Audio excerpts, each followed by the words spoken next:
Oi pessoal, eu sou o professor Lucas Alberton e nessa videoaula a gente vai analisar os atos privativos de advogado, com base no artigo 1º do Estatuto, os atos dos estagiários, com base no artigo 29 do Regulamento Geral, e os atos nulos, nos termos do artigo 4º do Estatuto da OAB. Vamos para o choque? Vamos lá. Bom, inicialmente vamos analisar quais são os atos privativos da advocacia. Esses atos privativos da advocacia estão dispostos lá no artigo 1º do Estatuto da OAB. Então, o que é ato privativo de advogado? Primeiro, postular, requerer algo perante o Poder Judiciário. Mas, atenção ao inciso 1º do artigo 1º do Estatuto. Notem que nesse inciso 1º está grifado, riscada, a expressão qualquer órgão do Poder Judiciário. Por que essa expressão qualquer está riscada? Essa expressão qualquer foi declarada inconstitucional pelo Supremo Tribunal Federal, exatamente porque existem algumas situações em que eu não vou precisar de advogado para ir até o Poder Judiciário. Existem algumas exceções, e exatamente por isso, nas situações em que é permitido o jus postulandi, o Supremo entendeu que essa expressão qualquer deveria ser declarada inconstitucional. Por isso, é privativo ao advogado ir até o Poder Judiciário, requerer, postular ao Poder Judiciário, mas não é em toda e qualquer situação. Quais são as situações, então, em que a pessoa pode ir até o Poder Judiciário, requerer algo sem a necessidade de um advogado? Por exemplo, é possível agir pelo jus postulandi para impetrar habeas corpus. Habeas corpus é um remédio constitucional que pode ser interposto por qualquer pessoa. Nesse caso, não é necessário a figura do advogado, não tem a necessidade da capacidade postulatória. Da mesma forma, quando a gente abordar os juizados especiais cíveis, por exemplo, as causas de até 20 salários mínimos, também não é preciso de advogado. Nessa situação, a pessoa também, o suposto autor da ação, pode ir figurar em juízo no juizado especial cível sem a presença de um advogado. No processo administrativo, a atuação em processo administrativo, também é desnecessária a figura do advogado representando. Isso até o Supremo Tribunal Federal já sumulou. É a súmula vinculante número 5 do Supremo, que dispensa a representação por advogado quando se tratar de processo administrativo. O advogado também será facultativo em algumas situações envolvendo a justiça do trabalho. Na justiça trabalhista também é permitido o jus postulandi. A súmula, o Tribunal Superior do Trabalho, o TST, editou uma súmula, a súmula 425, que estabeleceu 4 casos apenas em que na Justiça do Trabalho vai ser exigida a figura do advogado como representante. Quais são elas? Veja só, para impetrar mandado de segurança, primeira hipótese. Então, para impetrar mandado de segurança na Justiça do Trabalho, precisa de advogado, precisa de capacidade postulatória. Segunda situação, para interpor ação rescisória. A ação rescisória que visa desconstituir um julgado, na Justiça do Trabalho também vai haver a necessidade de capacidade postulatória. Precisa de advogado para entrar com uma ação rescisória. Os recursos endereçados ao Tribunal Superior do Trabalho, todos eles, os recursos, quando dirigidos ao TST, precisam de advogado, precisa de capacidade postulatória. E, da mesma forma, vai sempre precisar de advogado toda vez que for feita alguma ação de índole cautelar, fazer algum pedido de tutela de urgência cautelar, por exemplo, nessa situação sempre vai precisar de advogado. Então, na Justiça do Trabalho, o jus postulandi ele é mais destacável, por assim dizer, competindo ao TST ter editado essa súmula, a súmula 425, que vai excetuar essas 4 situações em que não precisa de advogado. De qualquer forma, aquela expressão inicial do inciso 1º, qualquer órgão do Poder Judiciário, ela já foi declarada inconstitucional exatamente por essas situações em que é admitido o jus postulante. O que mais que pode ser caracterizado como ato privativo da advocacia, além de requerer em juízo salvo as situações de jus postulante? Bom, é ato privativo do advogado prestar consultoria jurídica, é ato privativo do advogado prestar assessoria jurídica. Um é uma situação pontual, o outro requer habitualidade. De qualquer forma, ambos demandam a figura de um advogado. Então, consultoria jurídica e assessoria jurídica são atos privativos da advocacia. Assim como é privativo da advocacia ocupar um cargo de direção jurídica, cargo de diretor jurídico de algum segmento demanda a presença de um advogado, exatamente por ser diretor jurídico, né? Nessa situação é necessário que haja um advogado. Aqui a gente pode até combinar esse artigo 1º com o artigo 7º do regulamento para mais informações. O que mais é ato privativo da advocacia? Bom, é ato privativo da advocacia opor visto. O que é esse opor visto? Bom, toda vez que for ser registrado um contrato, tá? Um estatuto de uma pessoa jurídica perante a junta comercial, tá? Perante a junta comercial, é necessário por lei que esse contrato, esse estatuto esteja assinado por um advogado, demanda visto do advogado, né? Com base nesse artigo 1º, lá no parágrafo 2º do mesmo artigo 1º do estatuto. Então, toda vez que se necessário registrar um contrato, um estatuto, né, de pessoa jurídica perante a junta comercial, é necessário um advogado para que ele venha opor visto. Por visto, então, colocar a sua assinatura nesse contrato, nesse estatuto para posterior registro. Aqui tem alguma exceção que é importante colocar, né?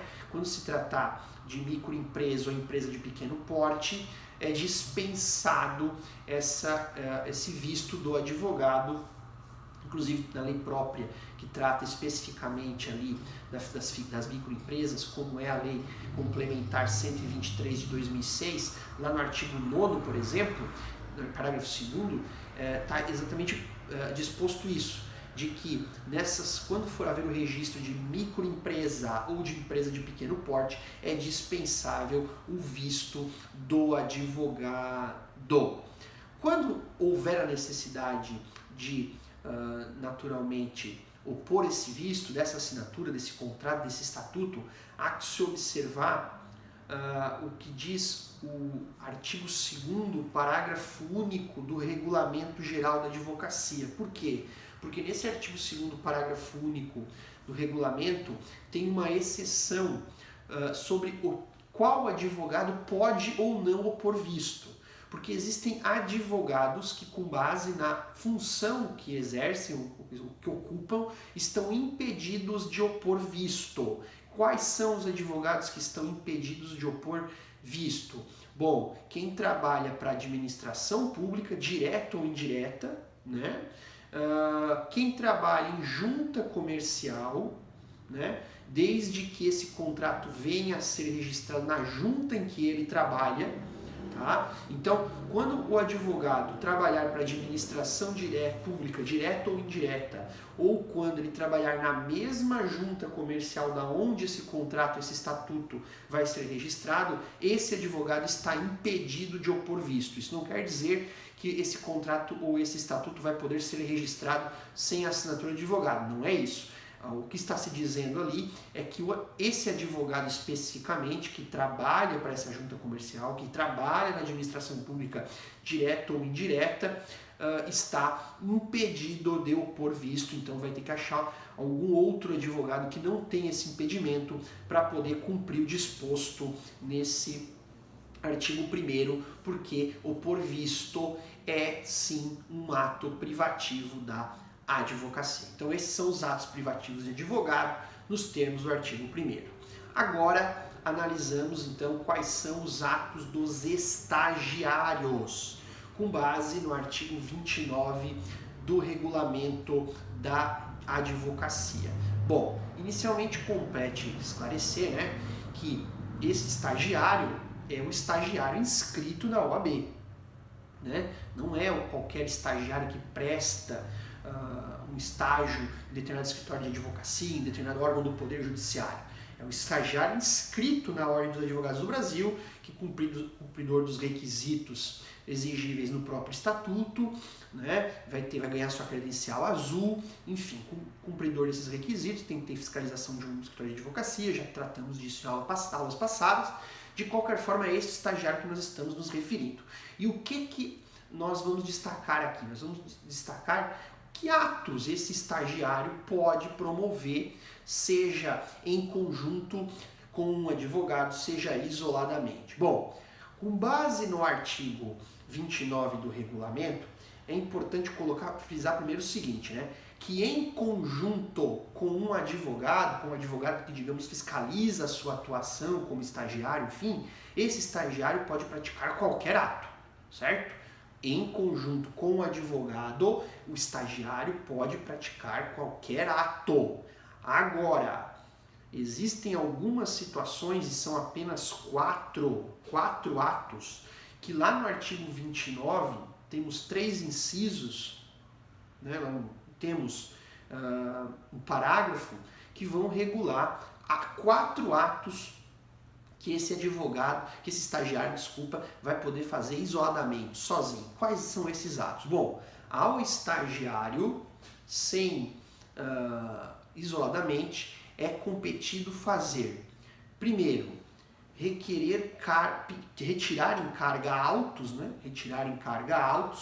Lembrando que agora em tempos de processo eletrônico, nós não está caindo em desuso essa questão do processo físico, portanto é uma situação questão de tempo para ficar ultrapassado, para ficar no passado. Mas se ainda houver processos físicos, né, como ainda existem alguns, esse estagiário ele pode, por exemplo, praticar esse ato de retirar o processo em carga de maneira isolada. Da mesma forma, o que esse estagiário pode fazer?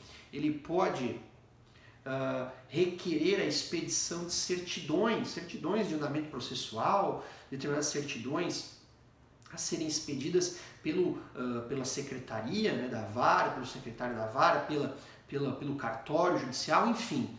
A esse estagiário também compete isoladamente requerer a expedição de certidões perante o órgão judiciário. O que mais o estagiário pode fazer isoladamente? Esse estagiário pode isoladamente peticionar em processos para juntar documentos. Então ele pode fazer simples petições de juntada de documentos em processos tramitando, portanto é um ato também que o estagiário pode fazer, digamos assim, entre aspas, sozinho. E finalmente, esse estagiário ele pode promover atos extrajudiciais, né? Ele pode acompanhar um cliente num órgão público, ele pode responder um processo administrativo, enfim, ele vai poder praticar esses atos de forma isolada, mas nenhum desses atos também não deixam de estar fiscalizados pelo escritório de advocacia que esse estagiário está vinculado, tem todos os requisitos lá que a gente já analisou quando viu a figura do estagiário, a inscrição do estagiário, para que ele possa praticar. De qualquer forma, nos termos do artigo 29 do regulamento, ao estagiário compete promover esses atos de forma isolada, mas qualquer ato pode ser praticado em conjunto com o advogado.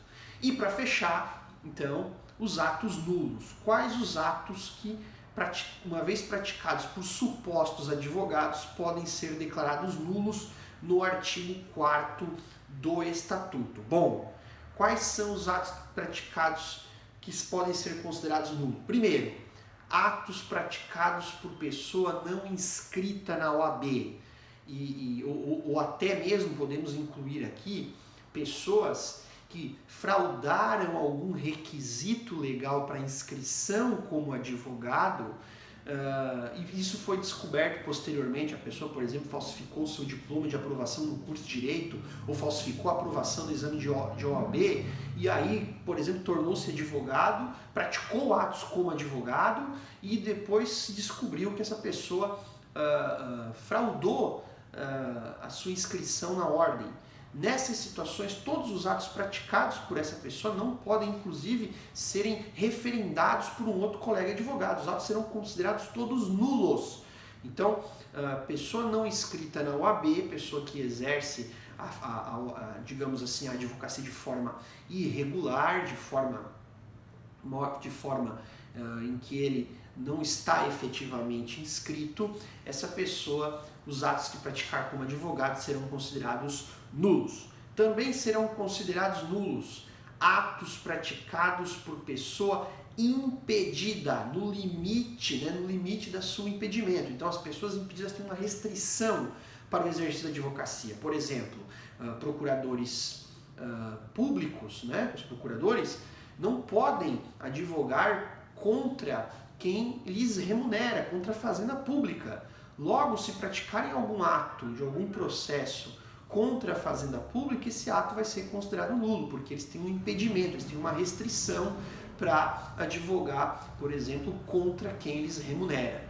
Então, no limite do seu impedimento, quem está impedido também, o ato praticado vai ser considerado nulo. Também serão considerados nulos atos praticados por pessoa incompatível, independente se essa incompatibilidade é uma incompatibilidade definitiva. Exemplo, a pessoa se tornou um magistrado, né?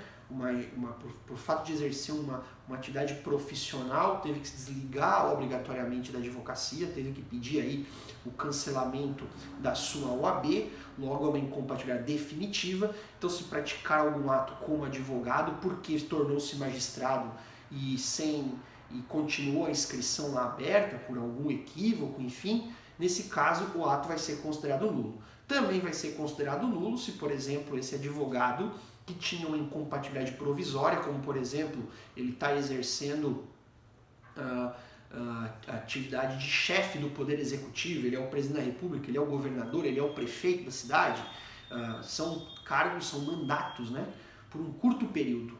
E enquanto se mantém naquela condição de chefe do Poder Executivo, há uma incompatibilidade provisória. Portanto, também os atos praticados nesse decorrer-se como advogado serão considerados nulos. E para fechar, obviamente, os atos praticados por pessoas que estejam licenciadas da instituição, suspensas porque podem ter tomado uma punição de suspensão por algum prazo legal, ou que até mesmo estejam excluídas dos quadros da OAB, né? A exclusão pode acontecer toda vez que o Conselho Estadual, 2/3 do Conselho Estadual seccional votar, né, pela exclusão do colega. Nesse caso, então, estando licenciado, suspenso ou excluído dos quadros da OAB, todos os atos praticados serão considerados nulos. Tudo isso está no artigo 4º do Estatuto. Certo, pessoal? Vimos, então, os atos privativos de advogado, os atos dos estagiários e os atos nulos. Por hoje é só. Até a próxima.